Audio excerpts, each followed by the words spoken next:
y a vraiment urgence du côté zone de santé de Bambou. Notre regard est tourné vers, les caméras est tourné vers Bambou, à travers, disons, la partie ouest du groupement Limani, et qui également touche le groupement voisin comme par exemple Télé, Yalala. Vraiment, la maladie à virus Ebola vraiment fait rage. C'est vraiment compliqué. Vous savez, quand déjà il s'annonce un cas, et le cas est annoncé, et vous retrouvez encore devant des contaminations déjà permanentes. Et quand déjà on est en train de récolter maintenant les retombées, vous voyez, ça surprend les gens maintenant, effectivement. Nous tournons vraiment notre regard vers cette partie-là. Attention, attention la population. Attention, attention vraiment. Nous devons vraiment faire face à cette maladie-là. Vous savez, ça fait 2 à 3 à 4 jours, la situation se complique davantage. On est en train maintenant de récolter, voilà, disons, le sabotage, le fait de ne pas vraiment respecter les mesures barrières. Et déjà, ça nous complique, ça nous crée maintenant des cas de mort déjà là-bas. Le chef du gouvernement Limani, vigilance là-bas. Dépêchez-vous là-bas. Priorisez vraiment, en tout cas, instruire, disons, les chefs de village. Vous savez, la maman à 7 qui a été dépêchée la fois passée au niveau de l'hôpital de Bambou et serait également aussi morte.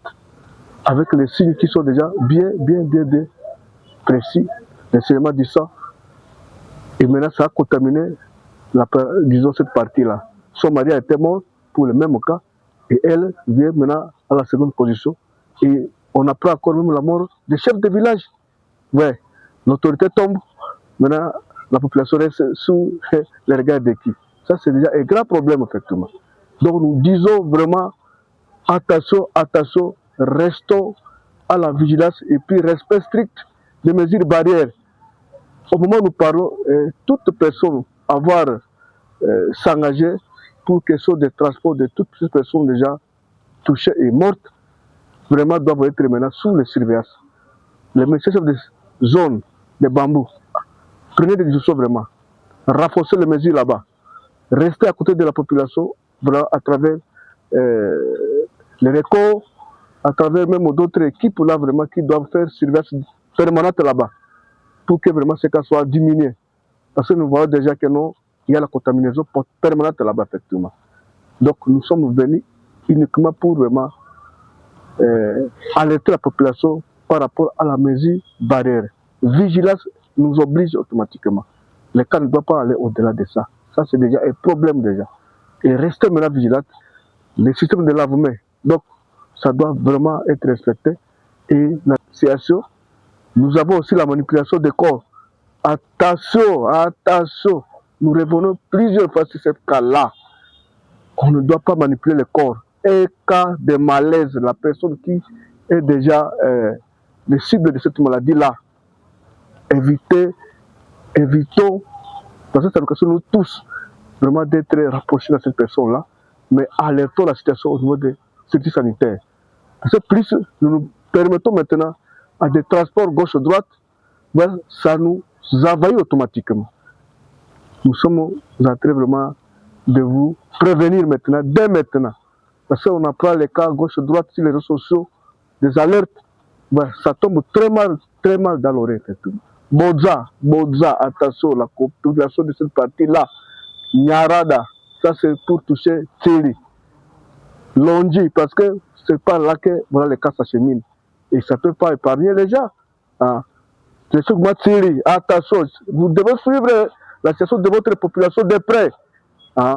Ne laissez pas que voilà, les cas vous soyez d'abord athées et commencez à faire n'importe quelle alerte. Voilà, la situation nous embrasse déjà effectivement.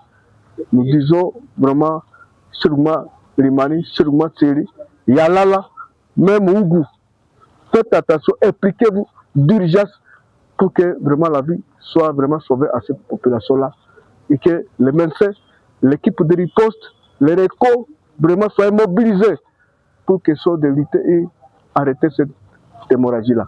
Donc toute personne vraiment qui sent déjà la malaise, carrément, allez vite au niveau de l'hôpital pour que vraiment, l'équipe s'en occupe. Voilà. Sa Majesté, est-ce que vous pouvez nous donner la précision du lieu et le nombre de décès des gens enregistrés? Non, on a été alerté, ça fait déjà 3 jours. Il y a une maman à 7 avant que son mari puisse aussi connaître la mort, pour question de ceci là de saignement. Et les gens n'ont pas pu croire à ce que non, c'est une maladie, un virus Ebola. Les gens étaient en train d'interpréter que non, ce serait le cas de sorcellerie. Mais maintenant, ça devient autre chose. On ne voit pas ces sorciers-là. Hein, carrément, à quoi nous sommes dans les consignes ici de virus Ebola. Donc, après le mari, il y a son épouse qui vient de connaître la mort. Et ça revient à quoi aussi le chef de village. C'est déjà 3 cas déjà. Et la dame là a été à 7. Certainement, la femme aussi serait à chose morte. Donc, nous venons vraiment à force, attention vraiment que chacun vraiment puisse se sécuriser et rester dans les normes, respect strict de cette mesure-là.